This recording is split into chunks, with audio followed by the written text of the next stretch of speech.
दोस्तों नमस्कार। दोस्तों आज हम आपको एक्स्ट्रा मैरिटल अफेयर के बारे में बताने जा रहे हैं।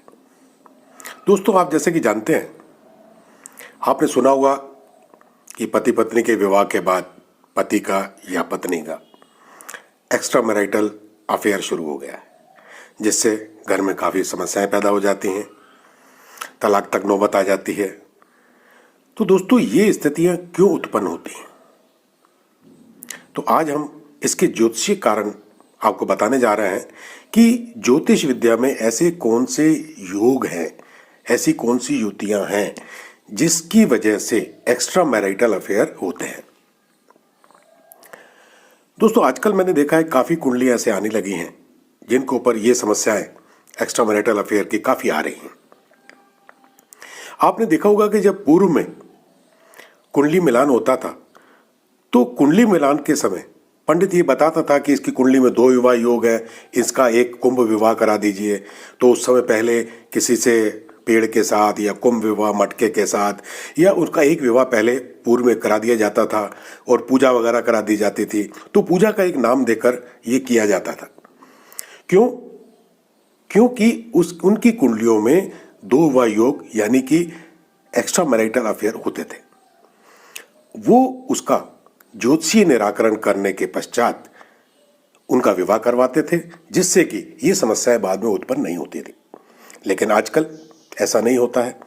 आजकल प्रेम विवाह हो रहे हैं, अंतर्जातीय विवाह हो रहे हैं, कोई कुंडली मिलान करता नहीं है, किसी से सलाह लेता नहीं है, तो अच्छी तरह से मैचिंग करवाता नहीं है। तो जिसकी वजह से जो 2 विवाह योग या एक्स्ट्रा मैरिटल अफेयर कुंडली के अंदर योग बने हुए हैं वो बाद में आते हैं और समस्याएं उत्पन्न होती हैं और रोज अदालतों में देखिए तलाक के केस खड़े हुए हैं।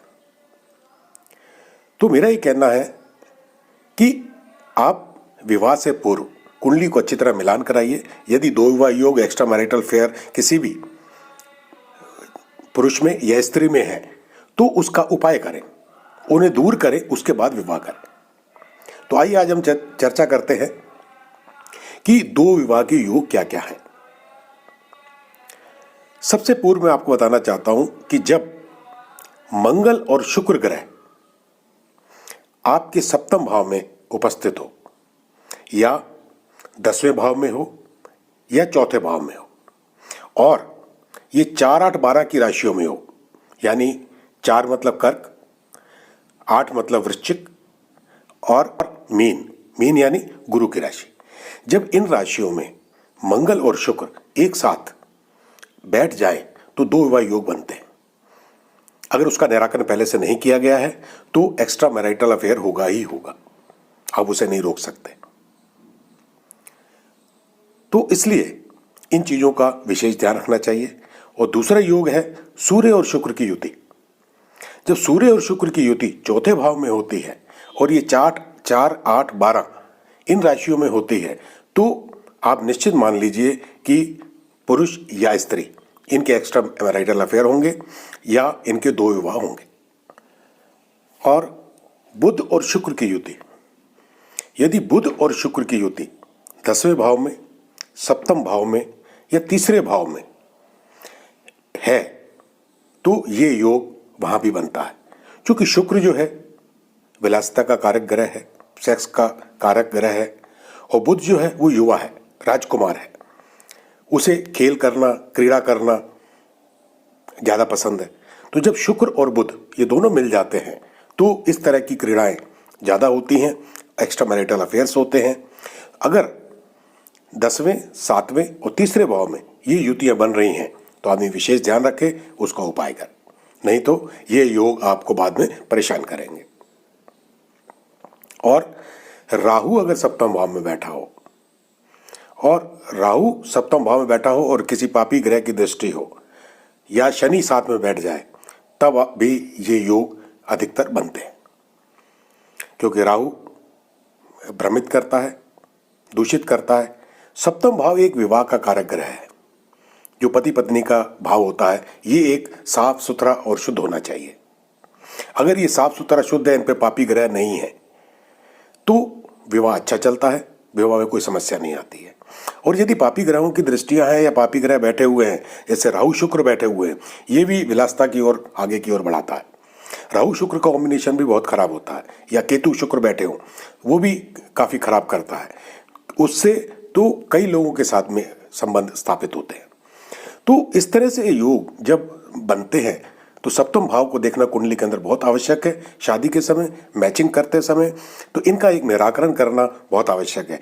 जब तक हम इन ग्रहों का निराकरण नहीं करेंगे, दो वा योग का पहले से प्रॉब्लम जो है सॉल्व नहीं करेंगे, तब तक ये समस्याएं उत्पन्न होती रहेंगी और ये इस तरह के जो प्रॉब्लम्स हैं एक्स्ट्रा अफेयर की, ये होते रहेंगे।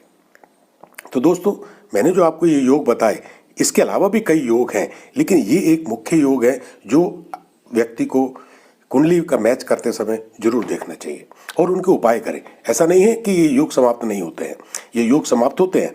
एक्स्ट्रा मैरिटल अफेयर को पहले से सुधारा जा सकता है, लेकिन अगर हम सचेत हों, पहले से इस चीज़ों के बारे में जानकारी रखते हों या किसी से सलाह लें, किसी अच्छे ज्योतिषाचार्य को दिखाकर इसके बारे में जानकारियां प्राप्त कर लें, तो ये विवाह अच्छे चलते हैं। और यदि राहु पंचम भाव में बैठता है तब भी वह प्रेम करवाता है, प्रेम लव मैरिज करवाता है और एक्स्ट्रा मैरिटल अफेयर भी कराता है। तो इसका मैं आपको एक छोटा सा उपाय बता देता हूं। यदि राहु पंचम भाव में बैठा हुआ है और एक्स्ट्रा मैरिटल अफेयर होने के चांसेस आपको लग रहे हैं, तो इसका एक छोटा सा उपाय है जो कि लाल किताब का उपाय है। उस व्यक्ति को अपनी ही पत्नी से दोबारा विवाह कर लेना चाहिए। एक विवाह कर चुका है तो राहु अगर पंचम भाव में है तो उसको दूसरा विवाह उसी पत्नी के साथ में या पति के साथ में कर लेना चाहिए, जिससे कि ये दोष खत्म हो जाता है। तो इस तरह से कई चीज़ों के दोष हैं जो ठीक किए जा सकते हैं और उसका उपाय किया जा सकता है। तो दोस्तों, आज के एपिसोड में इतना भी। हाँ, जिन लोगों ने अभी तक मेरा चैनल सब्सक्राइब नहीं किया, कृपया करके सब्सक्राइब करें। जो नए लोग आए हैं और जिन्होंने सब्सक्राइब किया उनके लिए धन्यवाद, और नए लोगों के लिए मेरा चैनल सब्सक्राइब करें और कमेंट दें। तो अगले एपिसोड में फिर मुलाकात होगी, तब तक के लिए आज्ञा दीजिए। नमस्कार।